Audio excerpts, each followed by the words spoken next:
I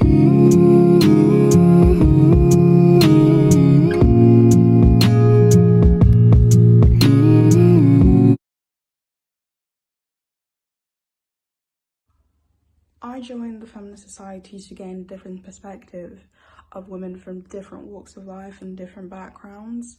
And I was very strong in my idea of feminism and intersectional feminism, but I wanted to experience that firsthand while surrounding myself with people who are actively trying to learn how to be more feminist every single day, while uplifting voices that are more marginalized. And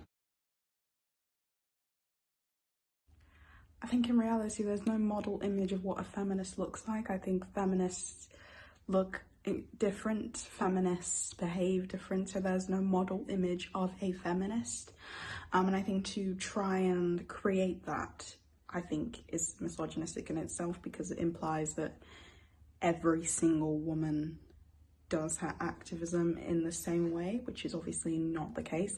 Obviously, I know there are a lot of things that are problematic within the feminist movement, a lot of racism, a lot of transphobia, which will not be tolerated and shouldn't be tolerated, but I can't necessarily say there is this one image of a feminist, because to try and pin that is anti-feminist in itself, because we're all different.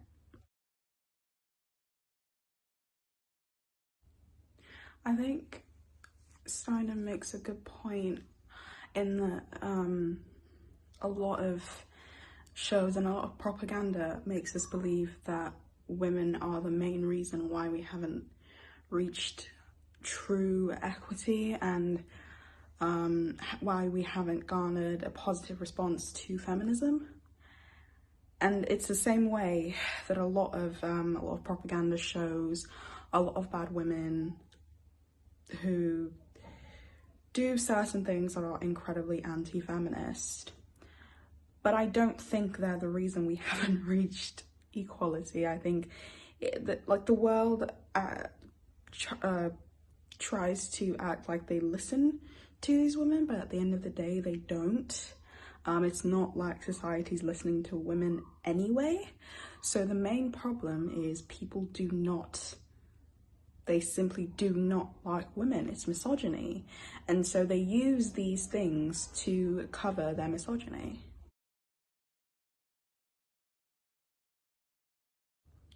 I think a lot of the time people say they aren't feminists because they don't want to associate themselves with the negative connotations of a feminist.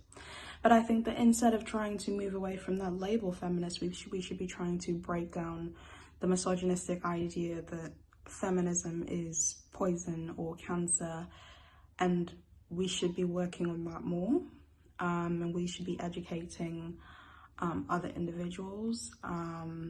It's not our responsibility to educate men, but we should continue to be very engaged in our activism, and not be swayed by whatever the media wants to portray us as. So I think the idea that you want to move away from that label while still fighting for gender equality, I think that in itself proves that there's still a big bias within you, and you're still suffering with internalized misogyny, and that needs to be worked on.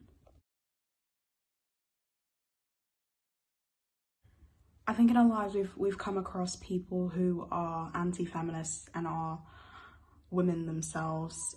We've come across these types of people who say that I don't want to be a feminist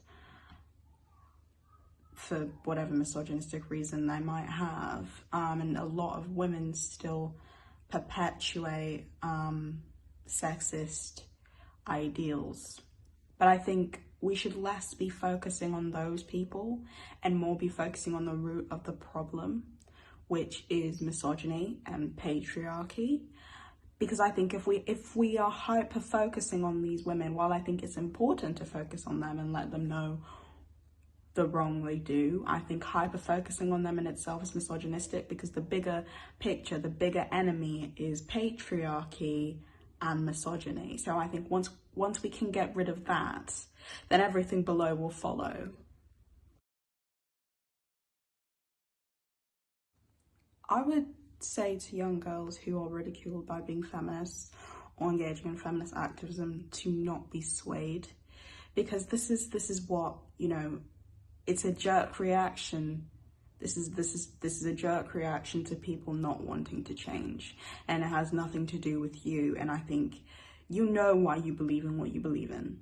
You know exactly why you are engaged in activism, and you shouldn't stop because a few people told you that feminism is cancer, because you are the new change. And I think that a lot of young people get easily tempted to leave activism behind because of the negative responses they've gathered. But I think that instead of that, you should understand that you're doing something that's shaking a table and that's not wrong, but you should recognize that and understand why these reactions are the way they are, and you shouldn't let it sway you because you're doing something amazing.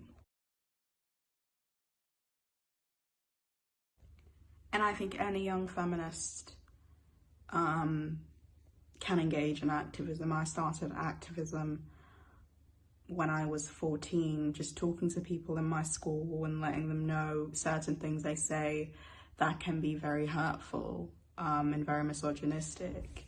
And just doing that, telling teachers and people that they shouldn't allow certain treatment because it's misogynistic.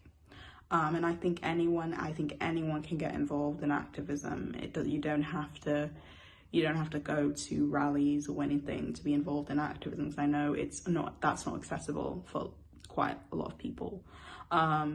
So instead, you know, just start grassroots activism. If you want to talk to certain people, tell them, you know, why their language is hurtful if you're looking to get involved in activism. And I don't think anyone's too young to get involved in activism. I think anytime that you feel like you want to, then you should. And obviously you shouldn't tire yourself out because you're still young. And you shouldn't carry the weight of the world on your shoulders, because you still deserve to live a child-like life. However, if you want to, then you don't have to be too intense. You can just talk to people, you know. Anything works. I think at the moment it's gotten a lot stronger, which I'm very happy about. I think I'm incredibly happy that more and more people are being engaged in activism, no matter their age, their backgrounds, etc. And it's really lovely to see feminism from different standpoints and different groups of people. I love to see that, you know, more people than just white middle class women, and it's a great thing to see. So I don't necessarily think it's weak. I just think we need to maintain momentum. Not in terms of activism, because, you know, you'll tire yourself out constantly doing that. But I think in terms of maintaining our standpoints and sharing our perspectives with other feminists, so we can work together to create the world that we want to see, a world with no patriarchy and no misogyny.